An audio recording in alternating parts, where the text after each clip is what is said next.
So we have been seeing an increase in the severity and frequency of wildfires in recent years in some areas of the world. So specifically the forests of the world, we've seen an increase in fire occurrence, for example, in Australia, in North America, in Europe. But we also have seen a decrease in fire in some regions that most people are not aware of. So in savanna grasslands, for example, we've seen a distinct decrease over the last few decades.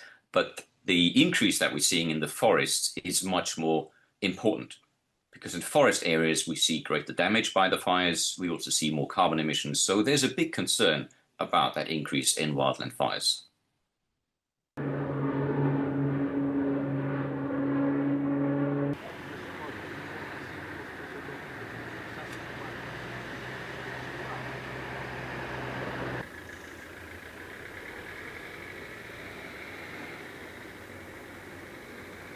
Yeah, the increase in specifically forest fires around the world has a range of reasons. Of course, climate change is one key reason here.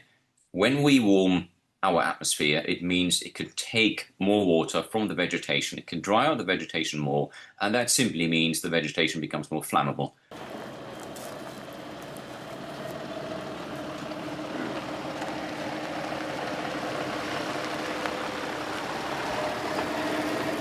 Avanzamos, señores.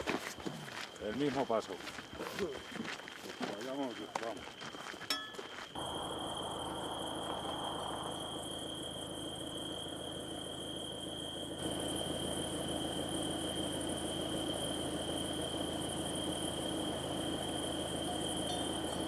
As a result, what we see now is that the season for fires around the world has increased in length by over 20% over the last 4 decades or so. So we see a lot more fires around the world, not everywhere, but particularly in the northern hemisphere, especially in boreal areas, and especially in the Mediterranean region. And when it burns, those fires are often more severe than they used to be.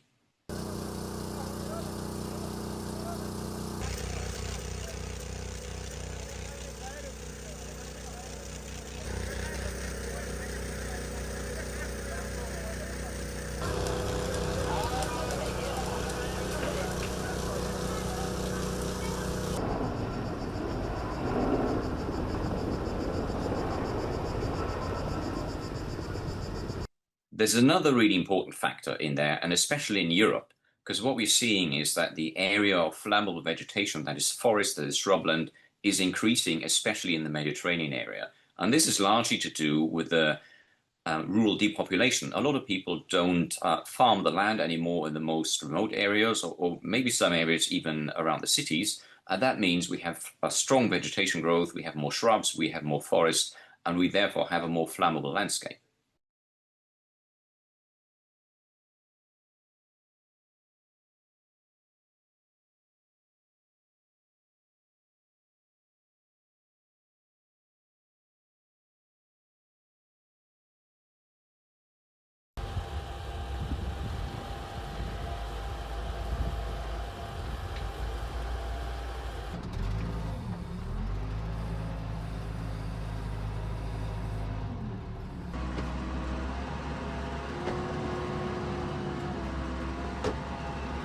There are a number of regions around the world where wildfires have always been common, but the risk is increasing. So, for example, if we take the Mediterranean area, the Mediterranean climate is a climate that has a summer drought. It's perfectly normal not to see rainfall, perhaps for 3 or 4 months in parts of Greece, in parts of southern France, in parts of Spain. So that is perfectly normal. But what we're also seeing is that the heat waves there are increasing. If we have, say, 30 degrees for 3 weeks or have 35 degrees for 3 weeks, that makes a big difference, because if we have higher temperatures, the vegetation will be drier and the risk of fire is simply increasing. If these fires then are combined with strong winds, and this is something we've seen in France recently, we've seen in Greece, then those fires spread very rapidly, and this makes them especially dangerous.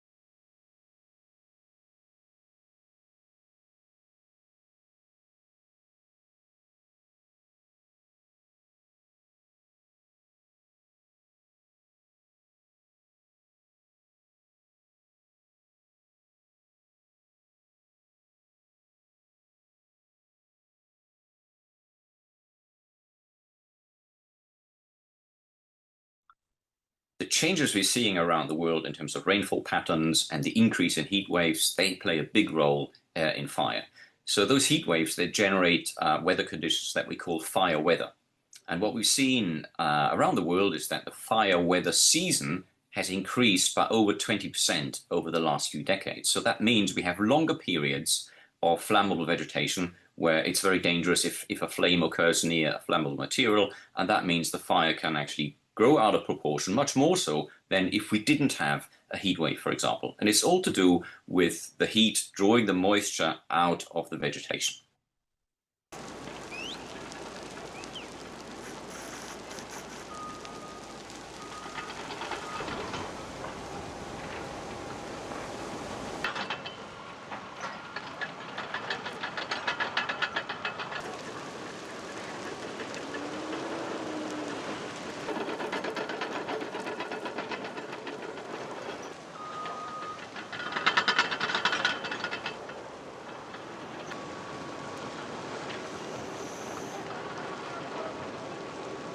There are a number of things countries can do to adapt wildfires, and many countries have been very good in adapting to fires. For example, Canada, Australia, California, they have very good programs of actually dealing with wildfires.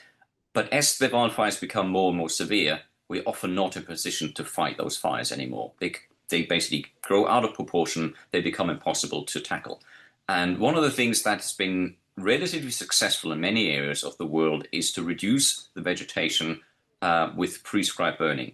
So essentially burn the landscape, at least landscapes that are naturally used to fire, burn those during conditions when the fire risk is low. That means you can remove all the fine fuel, the fine material, and when then a fire arrives under more severe weather conditions, it'll burn much more mildly.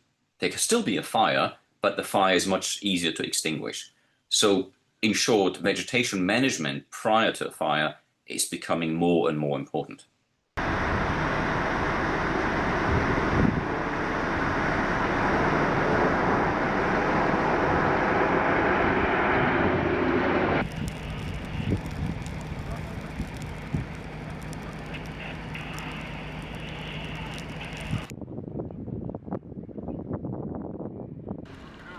Up on the left, sit. Left side. Hey, leave Karen.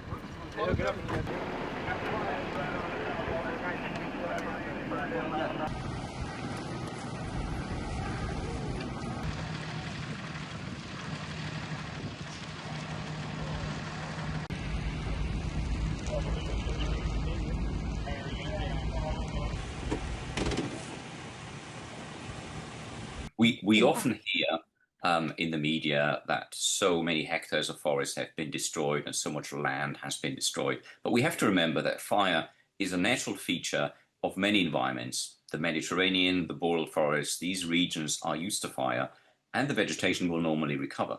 It's often us humans that are in the way of the fire, and the more we fight fires, the more we prevent fires from burning, the more the forest will accumulate vegetation and the more flammable it gets. So the firefighters have a very difficult choice to either fight the fire and therefore have a future fire being more severe, or perhaps let it burn in some areas and thereby reducing the risk for fire in the future.